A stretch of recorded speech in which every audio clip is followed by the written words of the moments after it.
No dia 13 de outubro de 1996, no Manhattan Connection, Paulo Francis disse que todos os diretores da Petrobras tinham contas na Suíça.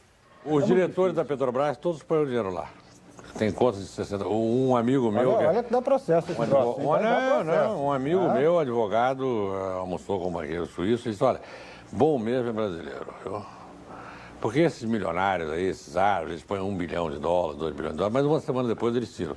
Os brasileiros põem 50, 60 milhões de dólares e deixam. O diretor da Petrobras tem 50 milhões de dólares? Claro. Hein? Imagine, roubam superfaturamento aí.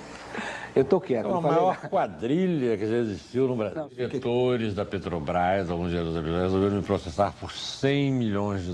Mas eles querem, naturalmente, me intimidar e me calar. Você acha que esse é o objetivo? Qual é o objetivo? Eu tenho lá $100 milhões? Eu mesmo não sabia que era 110. Não eram 100 milhões, eram 110. 110 milhões. E eram muito mais que 100 milhões que diretores da Petrobras tinham na Suíça. Não todos, mas a maioria tinha, como a história provou. Paulo Roberto Costa, só o Barusco, que era um mequetrefe, tinha mais de 100 e tantos milhões de dólares. Ele não fala 50 milhões cada um, não, nessa... Teve numa outra... Cerveró, É que a gente não lembra, que era fora e dentro do programa, a conversa continua.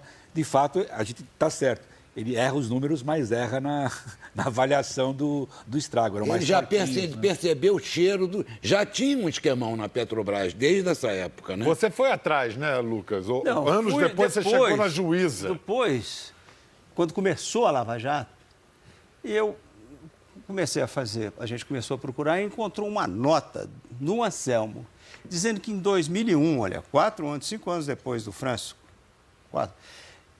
dizendo que os diretores da Petrobras tinham sido condenados por corrupção e os bens foram confiscados. E eu, então, procurei no jornal, não saiu nenhuma outra nota. Como é que sai uma história dessa de prisão de diretores da Petrobras e a imprensa não corre e não vira notícia? Aí, então, eu ligo para... Quem era a juíza desse caso? Eu ligo, ela tem telefone, eu falo, escuta, desembargador, houve esse processo, o senhor está... Estou lembrado, eu condenei esses caras, confisquei. Falei, e o que aconteceu com eles? Ele falou, se você me der 15 minutos, eu estava falando com ela, inclusive pensando em gravar, porque foi durante o programa.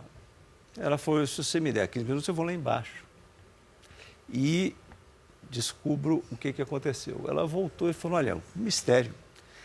A minha decisão foi despejada. Revogada. Foi revogada. Os caras foram soltos. E o mais surpreendente é que o governo brasileiro, que apelava, recorria em todas, o governo não deixava passar, os advogados eram pagos de qualquer jeito, por que você não ia recorrer? Que o governo brasileiro sempre recorria nessas coisas, dessa vez ninguém recorreu. E o assunto foi completamente esquecido. Que é um negócio estranho, né?